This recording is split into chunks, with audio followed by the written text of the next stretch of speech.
Hi అండి, అందరికీ నమస్కారం. నేను మీ Mounika. Welcome back to my channel Sushree kitchen vlogs. ఈరోజు మనం బూరెలు ఎలా చేసుకోవాలి ఏంటి అనే రెసిపీ చూసేద్దామండి. చాలా సింపుల్గా చేసుకోవచ్చు.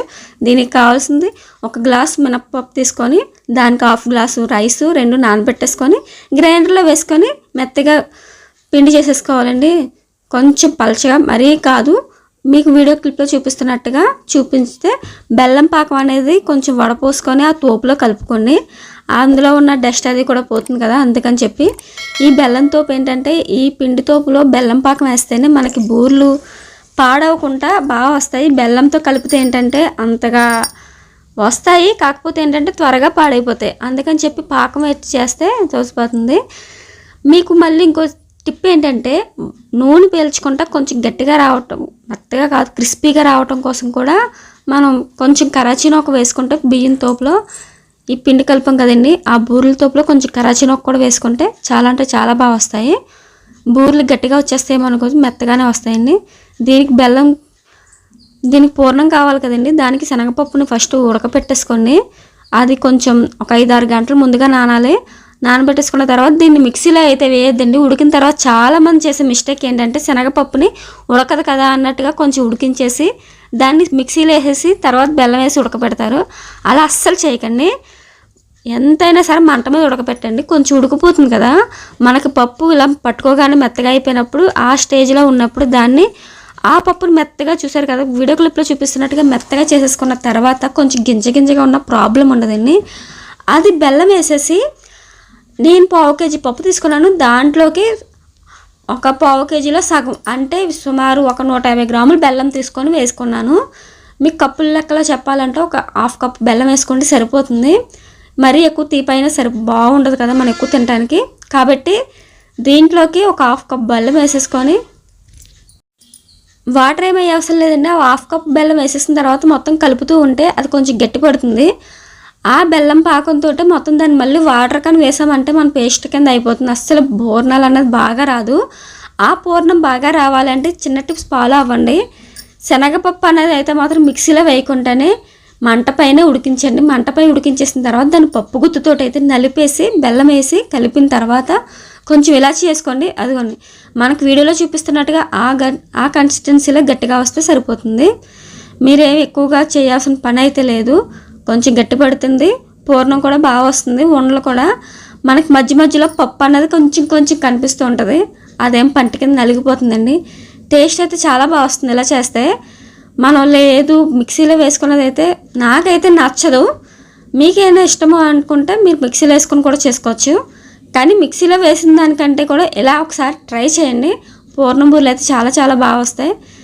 మనకి ఇందాక బెల్లం పాకం కలిపాం కదా తోపులో, అదేంటంటే ఏం కాదు, కొంచెం బెల్లం ముక్క వేసుకొని ఒక 1/2 గ్లాస్ వాటర్ వేసుకొని కరిగించేసుకోవడమే. మరీ ఎక్కువ మెల్ట్ పాకం అయితే రావాల్సిన లేదండి, కొంచెం మెల్ట్ అయితే సరిపోతుంది. దాన్ని వడపోసుకొని ఆ తోపులో కలిపేసుకోవడమే. ఇప్పుడు ప్రసాదం బూరెల కోసం నేను చెప్తున్నాను. ప్రసాదం బూరెలకు కూడా ఒక 2 గ్లాసులు వాటర్ వేసుకొని ఒక 1/2 కప్పు పంచదార వేసుకోండి. మరి దీంట్లో కూడా ఎక్కువ తీపి అవసరం లేదండి. ప్రసాదం కరాచీ నూకతో చేస్తాం కదా బొంబాయి రవ్వ, ఆ బొంబాయి రవ్వ కోసం ఎసరు మరిగిన తర్వాత అలా తెరలు కాగిన తర్వాత దీంట్లోకి అదిగోండి ఒక 1/2 కప్పు నూక వేసుకొని కలిపేసుకోవడమేనండి. దీన్ని కంటిన్యూస్గా కలపాలండి, లేదంటే ఉండలు కట్టేస్తుంది. కాబట్టి కంటిన్యూస్గా కలుపుతూ ఉంటే ఉండ అనేది కట్టకుండా బాగా వస్తుంది. కొంచెం పలచగా ఉన్నప్పుడే ఆఫ్ చేసేయాలండి స్టవ్. ఒక 2 నిమిషాలు కలిపేసి స్టవ్ ఆఫ్ చేసేయాలి. మరీ గట్టిగా అయ్యేంత వరకు స్టవ్ పైన ఉంచితే మనకు ఉండరాదు. అందుకని చెప్పి ప్రసాదం బూరెలు, పొంగు బూరెలు, మన పూర్ణం బూరెలు ఈ వీడియోలో అమ్మవారికి ఇష్టమైన 3 నైవేద్యాల కోసం చెప్తున్నాను నేను. మీరైతే మాత్రం ఒకసారి చూసుకోండి.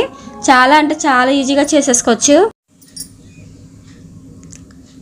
ఇప్పుడు ఆ పూర్ణం అయిపోయిందండి, దాన్ని తీసేసుకొని పక్కన పెట్టేసుకోవాలి. కొంచెం చల్లారిన తర్వాత మనకి ఈ శనగపప్పు పూర్ణం ఎలా అయితే అయిందో సేమ్ అలానే అయిపోతుంది. అది కూడా మీకు వీడియో క్లిప్లో చూపిస్తున్నాను నేను.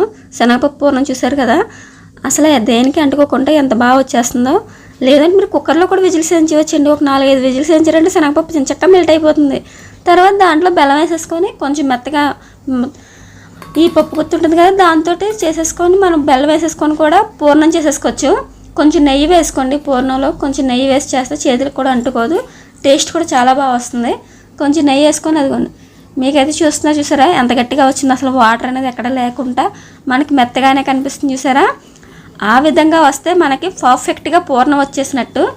ఈ విధంగా మనకు పూర్ణం వచ్చేసింది అంటే బూరెలు అయితే మాత్రం చాలా టేస్టీగా వస్తాయండి. మీరు ఏది రాకుండా మనకి కలుపుకోవాల్సింది ఏంటంటే ఇక్కడ పూర్ణం కలుపుకునే దగ్గర పూర్ణం చేయాలి. తర్వాత ఇక్కడ మనకి మెయిన్ ఏంటంటే తోపు కలుపుకునే దగ్గర చాలా చాలా జాగ్రత్తగా కలుపుకుంటాయండి. బూరెలు అయితే మనకు ఫంక్షన్లో పెళ్ళిళ్ళలో బయట ఎక్కడైనా కొనుక్కుంటే ఎంత టేస్ట్ అయితే వస్తాయో అదే టేస్ట్ తోటి ఇంట్లో కూడా చీలిపోకుండా బూరెలు పేలిపోతాయి అంటుంటారు కదా. ఎందుకంటే అవి మనకి కన్నం ఉంటే మధ్యలో మనం వేసుకునేటప్పుడు తేడాగా వేసుకుంటేనే బూరెలు అనేవి పేలిపోయి అవి చీలిపోతుంటాయి. మనం పూర్ణం సరిగా కలుపుకుంటే సరిపోతుంది. పూర్ణం మనకి ఇష్టం, మీకు ఇష్టం అండి. మీకు ఏ షేప్లో షేప్ అంటే రౌండ్ షేపే కావాలి. కాకపోతే ఏ సైజులో కావాలో ఏంటో చూసుకొని ఆ సైజులో చేసేసుకొని పక్కన పెట్టేసుకొని మొత్తం పూర్ణం అంతా కూడా సేమ్ అలానే కొంచెం కొంచెం తీసుకొని ఉండలో రౌండ్గా చుట్టేసుకోండి. అమ్మవారి నైవేద్యం కాబట్టి చాలా జాగ్రత్తగా చేసుకోవాలి. అదే మన ఇంట్లోకి తినడానికి అయితే వేరేగా చేసుకుంటాం కదా, టేస్ట్ అది ఏం చూడటానికి ఉండదు. కాబట్టి అన్నీ కూడా అంచనా ప్రకారం వేసుకుంటే మనకి అంత పర్ఫెక్ట్గా టేస్ట్ అయితే చాలా బాగా వస్తుందండి. ట్రస్ట్ మీ, మీకైతే మంచి రెసిపీ అమ్మవారికి నైవేద్యం మీకు కూడా చాలా చాలా బాగా నచ్చుతుంది. ఒకసారి వీడియో చూసి మీరు ఫాలో అవ్వండి ఈ టిప్స్ని. మీకు ఎలా అనిపించిందో నాకు చెప్పండి చాలు. మీకు నచ్చితే లైక్ చేయండి, షేర్ చేయండి, సబ్స్క్రైబ్ చేసుకోవడం మర్చిపోకండి. ఒకసారి నేను చెప్పినట్టుగా చేయండి, ఇదే టిప్స్ ఫాలో అవ్వండి. మనకి ఈ తోపులోకి కావాల్సింది ఏంటంటే కరాచీని కొంచెం కలుపుకోండి, మరీ ఎక్కువ కాదండి, ఒక 2 స్పూన్లు కలుపుకుంటే ఆ తోపు అనేది చాలా బాగా వస్తుంది, బెల్లం తోపు. ఎందుకంటే ఆ బూర్లు తోపులోకి మనం కలుపుకునేదే ఆయిల్ అది పీల్చుకుంటా క్రిస్పీగా మనకి మెత్తగానే వస్తాయండి. దీనికి ఇంకోటి ఏంటంటే మినప్పప్పు ఎక్కువ ఉండాలి, ఎక్కువగా దీనికి బియ్యం తక్కువ ఉండాలి. లేదంటే బియ్యం మనకి ఎక్కువ వేసాము అంటే గట్టిగా వచ్చేస్తాయండి బూర్లు, మనకి మెత్తగా కదా రావాలి. అలాంటప్పుడు ఏంటంటే దీంట్లోకి వరిపిండి తక్కువగా వేసుకోవాలి, మినపప్పు ఎక్కువ వేసుకోవాలి. అంటే ఈక్వల్ క్వాంటిటీలో వేసుకోకూడదు. మనం ఒక కప్పు మినపప్పు తీసుకుంటే 1/2 కప్పు రైస్ వేసుకోండి. లేదు మా దగ్గర వరిపిండి ఉంది కలుపుకుంటామన్నా ఓకే, దాంట్లోకి సరిపోయినట్టుగా మనకి ఎంత అయితే వస్తుందో మీకు ఎంత కావాలో దానికి సరిపోయినట్టుగా మీరు వేసుకోవచ్చు. నా సజెషన్ ఏంటంటే 2 కలిపి నానపోసేసుకొని మిక్సీలో గ్రైండర్లో వేసేసుకుంటేనే బెస్ట్. ఇప్పుడు ప్రసాదం కూడా పూర్ణాలు సేమ్ అలాగే కలిపేసుకొని చిన్న చిన్న ఉండలకని చేసేసుకోవాలండి. మనకి ఏ సైజులో కావాలంటే ఆ సైజులో చేసేసుకుంటే చూసారు కదా, అదిగోండి అవి ప్రసాదం పూర్ణాలు. ఇది మన శనగపప్పు చూసారు కదా ఎంత బాగా వచ్చింది, ఎక్కడ పప్పు అది ఏం కనిపించుకుంటా అంత క్లారిటీగా వచ్చింది కదా. మీకు ఇందాకే చూపించాను కదా బెల్లం తోపు బూరెల తోపు కలిపేసుకున్నది. దాంట్లోకి వీటిని ఒకటి వేసేసుకొని ఈ బూరెలు వేయటమేనండి మెయిన్ మనకి టాస్క్. ఎందుకంటే దాంట్లోకి గుండ్రంగా రావాలి, అట్ ఏ టైము అది కన్నం పడకుండా చిల్లులు రాకుండా మళ్ళీ పేలిపోతూ కొంచెం పూర్ణం విడిపోయిందంటే ఆయిల్ అంతా స్ప్రెడ్ అయిపోతుంది. అలా రాకుండా చూసారు కదా, మనం పూర్ణం వేసిన వెంటనే అలా కొంచెం లోపలికి కలిపి వెంటనే కలిపకూడదండి. కొంచెం రంగు మారిన తర్వాత అదిగోండి కొంచెం రౌండ్గా వచ్చి పిండి అంతా కూడా కొంచెం తీసుకొని చేతితోటి దాన్ని నూనెలో వేయాలి. మీకు వీడియో క్లిప్లో చూపిస్తున్నట్టుగా అదిగోండి కలర్ మారిన తర్వాత తీసేసుకోవచ్చు. అలా బ్రౌన్ కలర్లోకి రావాలి. చూసారా బూర అంతా కూడా ఎంత బాగా వచ్చిందో, ఎక్కడ కూడా కన్నం పట్టం కానీ ఏది లేకుండా మీకు బూర కనిపిస్తుంది కదా బాగా. అదిగోండి అదిగో మీకు క్లిప్లో చూపిస్తున్నట్టుగా మీరు ఫాలో అవ్వండి. ఆ తోపులోకి ఇలా చేయి పెట్టి అదిగోండి మీకు మొత్తం అలా వేసేసుకుంటూ ఉంటే సరిపోతుందండి. కొంచెం కలర్ మారగానే తిరగేసుకుంటూ అంతేనండి. చాలా అంటే చాలా సింపుల్గా అయిపోతుంది. ఏదైనా మనం పిండి కలుపుకొని మనం ఫాలో అయ్యే దాన్ని బట్టే ఉంటుందండి. నాకు ఫస్ట్లో బూరెలు రాక చాలా ఇబ్బంది పడేవాళ్ళం. మా అమ్మ వేసేటప్పుడు చూసేవాళ్ళం, ఎలా వస్తుందా ఏంటా అనుకునేదాన్ని. తర్వాత తెలిసింది ఇలా వేసేయడమేని. మనకి ఏదైనా ఒకసారి తెలియనంతసేపు తెలిస్తే చాలా ఈజీగా చేసేసుకోవచ్చండి. అంతేనండి, చాలా అంటే చాలా సింపుల్గా మనకి బూరెలు అయితే అయిపోతాయి. మనకి ఇప్పుడు ప్రసాదం బూరెలు కూడా వేసుకోవడానికి ఆ ప్రసాదం తోపు ఉంది కదా, దాన్ని కూడా సేమ్ పూర్ణం పెట్టేసుకొని సేమ్ ఇప్పుడు ఎలా అయితే అవ్వండి మీకు వీడియోలో చూపిస్తున్నట్టుగా రౌండ్గా మొత్తం పూర్ణం అంతా కలిపేలాగా కలుపుకొని దాన్ని రౌండ్గా చేసి నూనెలో వేసేయడమేనండి. నూనె కాగుతూ ఉంటుంది కాబట్టి అదిగో సేమ్ ఒకటి వేసేసుకుంటే మనకి బూరెలు అనేది అయిపోతుంది. కలర్ మారిపోయిన బూర అయితే తీసేయాలి, లేదంటే మొత్తం మాడిపోతే మళ్ళీ కొంచెం టేస్ట్ తేడా వచ్చేస్తుంది బూరికి. చాలా అంటే చాలా సింపుల్గా అయిపోతాయి. కొంచెం ప్రసాదం బూర్లు ఏంటంటే కొంచెం పెద్దగా వస్తాయి, పూర్ణం బూర్లు చిన్నగా వస్తాయి. మన పూర్ణం బూర్లు చిన్న చిన్న ఉండలు చేస్తాం కాబట్టి అవి చిన్నగా వస్తాయి. లేదు పెద్దగా కావాలి అన్నా పెద్ద పెద్ద ఉండలు చేసుకుంటే సరిపోతుంది.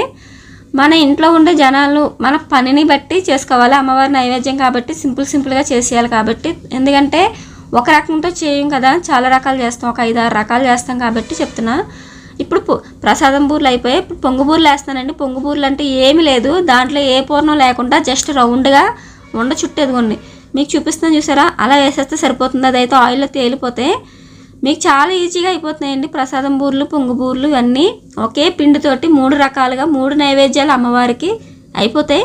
ఇంకా తర్వాత మనం పులిహోర, పొంగలి ఎలాగ చేసుకుంటాం కదా, పరమన్నం ఏదో ఒకటి, ఇక్కడికి 5 రకాలు అయిపోతాయండి. మనం ఏదైనా చేసుకోవాలి అనుకోవాలి కానీ చాలా ఎర్లీగా అయితే అయిపోతాయి ప్రసాదాలు ఇవన్నీ చేసుకునేటప్పటికి. బూర్లు వంటకం పెద్ద వంటకం అనుకుంటాం కదా, అందుకని చెప్పి ముందు అమ్మవారికి కావాల్సిన నైవేద్యాలన్నీ పెట్టేసుకొని తర్వాత సింపుల్గా మనం వేసుకోవచ్చు. ఇవైతే పొంగు బూర్లు చూసారా ఎంత బాగా తేలిపోయి ఎంత బాగా వచ్చాయో. అంతేనండి. మీకు ఈ వీడియో నచ్చితే లైక్ చేయండి, షేర్ చేయండి. మీకు ఈ వీడియో ఎలా వచ్చిందో నాకు కామెంట్ చేయండి.